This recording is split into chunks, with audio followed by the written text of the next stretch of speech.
Hello दोस्तों, आपका स्वागत है भारत डिफेंस स्टडी चैनल में। आज हम 120 वीर अहीर योद्धा की बात करेंगे जिन्होंने 3000 चीनी सैनिकों को हार मानने पर विवश कर दिया था। बात है रेजांगला की लड़ाई 1962 की भारत चीन युद्ध के बारे में। यह लड़ाई 18 नवंबर 1962 को लद्दाख के चुशूल सेक्टर में 16,000 फीट की ऊंचाई पर लड़ी गई थी।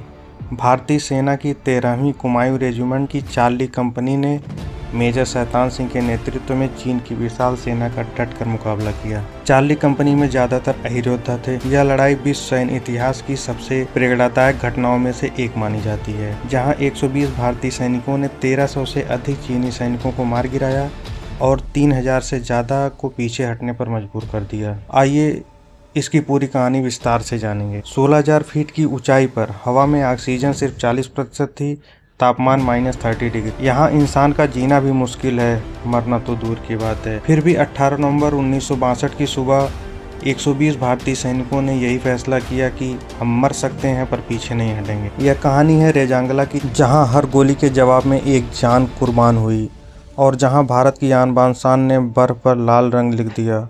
1962 में भारत को आज़ाद हुए सिर्फ 15 साल हुए थे। नेहरू जी का सपना था कि हिंदी चीनी भाई भाई, लेकिन चीन की नज़र भारत चीन बॉर्डर के पास की जमीन अक्षय चीन पर थी। उस समय जम्मू कश्मीर का हिस्सा था और आज लद्दाख का।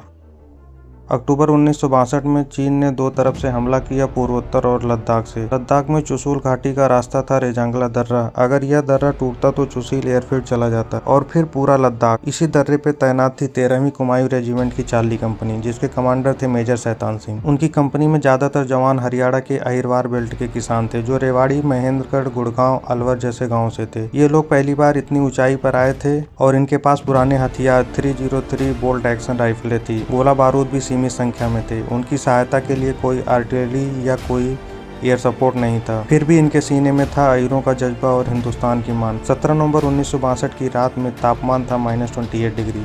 हवा इतनी तेज कि टेंट भी उड़ जाए। मेजर शैतान सिंह प्लाटून कमांडरों के साथ बैठे थे। उन्हें पता था चीनी सेना सामने मैगर हिल पर जमा हो रही है। रात 2 बजे पेट्रोलिंग से लौटे सैनिकों ने खबर दी, सर हजारों चीनी सैनिक नीचे उतर रहे हैं। मेजर शैतान सिंह ने सिर्फ एक लाइन कही, ठीक है, सब अपनी पोस्ट पर सुबह मिलते हैं। कोई नहीं जानता था सुबह कोई नहीं मिलने वाला था। 18 नवंबर तड़के 3:30 बजे पहली गोली चली, जो चीन की तरफ से थी, जिसमें चीनी मशीन गन्स की आवाज थी। पहले हमले में एक साथ 350 चीनी सैनिक थे और भारतीय जवाब में हर बंकर से 303 राइफल की गोलियां। सुबह 5:05 पर चीन की तरफ से दूसरा हमला हुआ और इस बार 600 सैनिक थे। मेजर शैतान सिंह खुद एक प्लाटून से दूसरी प्लाटून तक दौड़ रहे थे। उनके मुंह से सिर्फ एक बात निकली, लड़ो बहादुरों, पीछे मत हटना। सुबह 6:15 पर चीनी तोपखाने ने गोलीबारी शुरू की, जिससे रेजांगला की चोटी पर आग की बारिश होने लगी, जिससे गुस्से में आकर सिपाही होशियार सिंह ने अकेले LMG से 80 चीनी सैनिकों को मार गिराए और बाद में सिपाही होशियार सिंह का 100 LMG को गले लगाए मिला। 7:30 बजे चौथा सबसे भयानक हमला था। अब चीनी सैनिकों ने 50-60 मीटर की दूरी पर आ गए और भारत और चीनी सैनिकों के बीच हाथों हाथ लड़ाई होने लगी, जिसमें सिपाही रामचंद्र यादव ने खाली राइफल से 7 चीनी सैनिकों को मार डाला। हवलदार जयराम ने ग्रेनेड से खुद को उड़ा लिया, जिसमें 12 चीनी सैनिकों को अपने साथ ले उड़े। 8:45 पर मेजर शैतान सिंह को एक गोली लगी, फिर दूसरी गोली लगी और तुरंत फिर तीसरी गोली लगी। वे 2 सैनिकों से बोले, मुझे यहाँ से हटाओ। जब सैनिक उन्हें उठाने लगे तो चीनी सैनिकों ने फिर से फायर किया। मेजर साहब ने आखिरी आदेश दिया, मुझे यहीं छोड़ो, तुम लोग लड़ो। मेजर शैतान सिंह ने अपना स्टेन गन उठाया और अंतिम ग्रेनेड फेंका, फिर शांत हो गए। दोपहर 12 बजे तक 120 भारतीय वीरों में से 109 शहीद हो चुके थे, 5 घायल थे, जिसमें 6-7 जवान किसी तरह बच निकले। रेजांगला पर तिरंगा नीचे था, लेकिन चुशूल बच गया, लद्दाख बच गया। चीनी सैनिक जब भारतीय बंकरों में पहुंचे तो वे स्तब्ध रह गए। हर शहीद सैनिक अपनी पोस्ट पर खड़ा था, हाथ में राइफल, उंगली ट्रिगर पर थी। कई शहीदों के 100 बर्फ से चिपके थे। चीनी कमांडर ने आदेश दिया, इन बहादुरों को सलामी दो।